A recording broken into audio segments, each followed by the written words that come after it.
Jesus said to his disciples, "Do not store up for yourselves treasures on earth, where moth and decay destroy and thieves break in and steal, but store up treasures in heaven, where neither moth nor decay destroys, nor thieves break in and steal. For where your treasure is, there also will your heart be. The lamp of the body is the eye.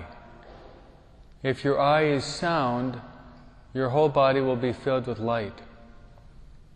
But if your eye is bad, your whole body will be in darkness. And if the light in you is darkness, how great will darkness be?"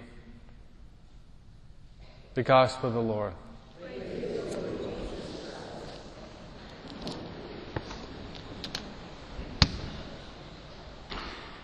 We enter into the fortnight of prayer for our country. The next 2 weeks, we have these two wonderful saints that really exemplify the virtues that we want to meditate upon as well as to practice. Saint John Fisher and Saint Thomas More. Different in several ways, but had a common point in the most important. One was a married man with 4 kids, Thomas More. Other was a priest and a bishop. Both of them were born in England. John Fisher was born in 1469 and died in 1535. And Thomas More was born 1478 and died 1535. They died almost at the same time, a few days apart. John Fisher was one of the most brilliant men in England. His father died when he was young. He received an excellent education. He received a doctorate, and by the time he was 20, he was already a professor at the most prestigious university in England, Cambridge. Thomas More would be studying in Oxford, the 2 greatest universities in England. But John Fisher decided not for the married life, but he decided to become a priest. So he received a dispensation to be ordained only at 22.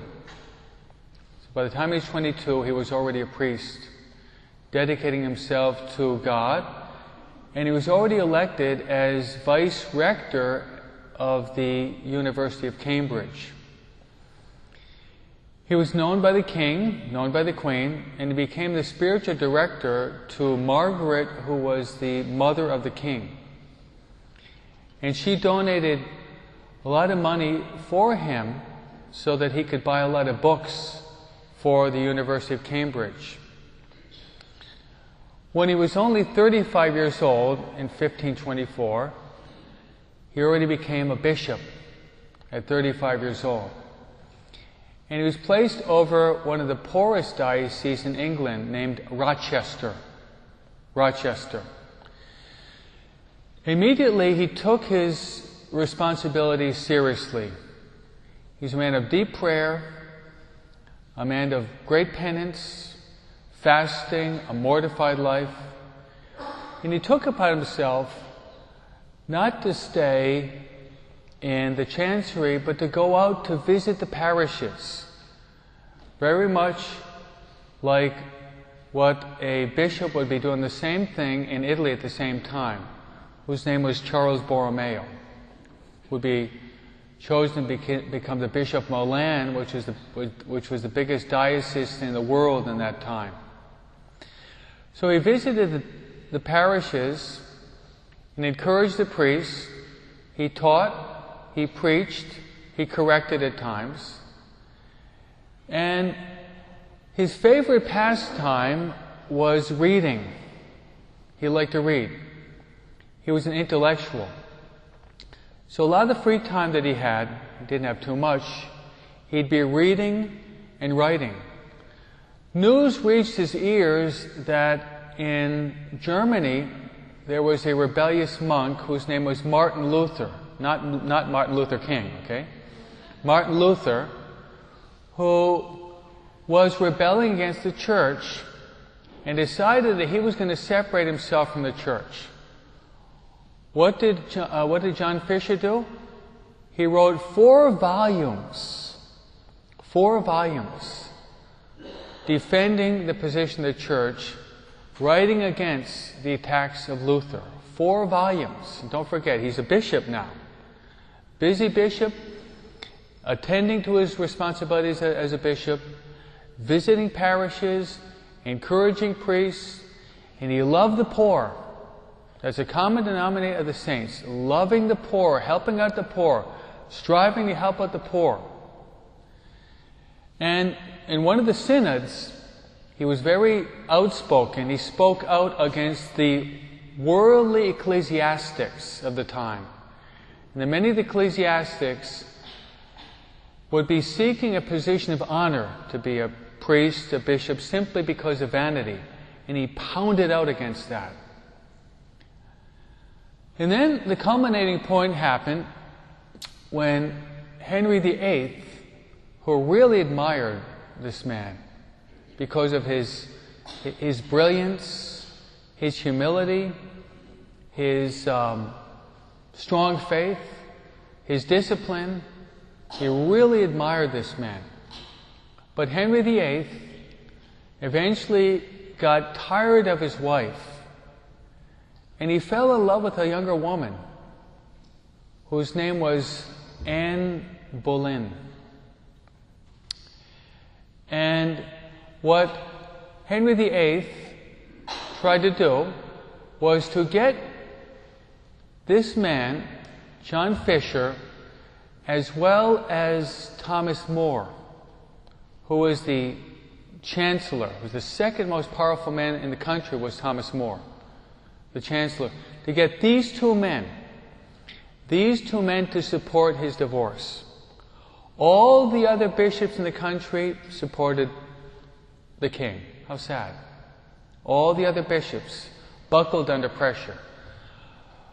But Thomas More and John Fisher, champions of conscience, they would not accept this. And this is one of the key issues that we're going to be meditating upon in the next 2 weeks, is the importance of the formation of conscience. Because Thomas More and Fisher were a champion of conscience. However, this should be underlined. Very dangerous to say, I follow my conscience. Why? Because most people have a very poorly formed conscience today. You've got to be honest. Most people have an erroneous conscience, a lax conscience, a suppressed conscience, a cauterized conscience, a dead conscience. There are a lot of people who do not have a well-formed conscience. So as we are praying during this fortnight, one of the key issues is that we want to follow our conscience. But you have to underline a well-formed conscience.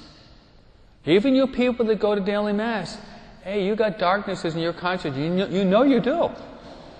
You people come to daily Mass, you still have to be working on your conscience. What happens to people that don't even come to Mass on Sunday? What type of conscience are they going to have? They're going to have a lax conscience, an erroneous conscience, a suppressed conscience, a conscience that is, if I can say, a sick conscience. So these two men followed their conscience. Our conscience has to be followed what? In the light of the truth. And the truth is expressed by the Bible, by the Magisterium, and the Holy Father. That's the 3 criteria. The Bible. But the Bible has to be interpreted by the Magisterium. The Magisterium is presided over by the Pope. That always has to be your moral compass, your beacon, your lighthouse. You can't just say, I follow my own conscience. I follow my own conscience. That is the clarion call of the 60s right after Humana Vitae. I follow my own conscience, so I will use contraception. I will have premarital sex.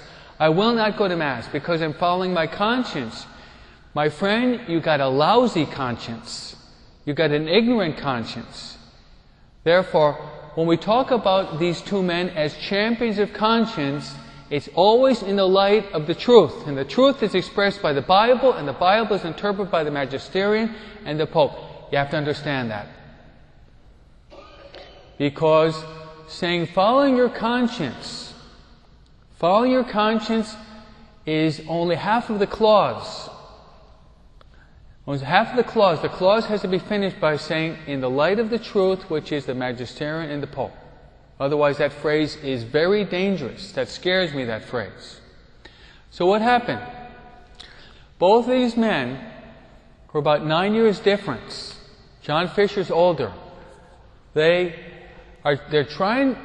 coaxed by the king to try to buckle under pressure. Thomas More and John Fisher say, no, we will not accept this. Because Henry VIII rejects his wife, takes Anne Boleyn as what he calls a second wife, and he's trying to get these two men to support. They say, we will not support this. So they're thrown in the Tower of London. They're there for about a year. So the king is trying to coax them to give in. And both of them, men of prayer, men of penance, men of great trust of God, they will not give in. So what happens on June 22nd, today is June 22nd, John Fisher was beheaded. And then on July 6th, which is the feast day of St. Maria Goretti, St. Maria Goretti, the great Thomas More, was beheaded. These are the two pillars of truth that we have to follow. We're living in the same moral political climate as in England. We're being forced to go against our conscience.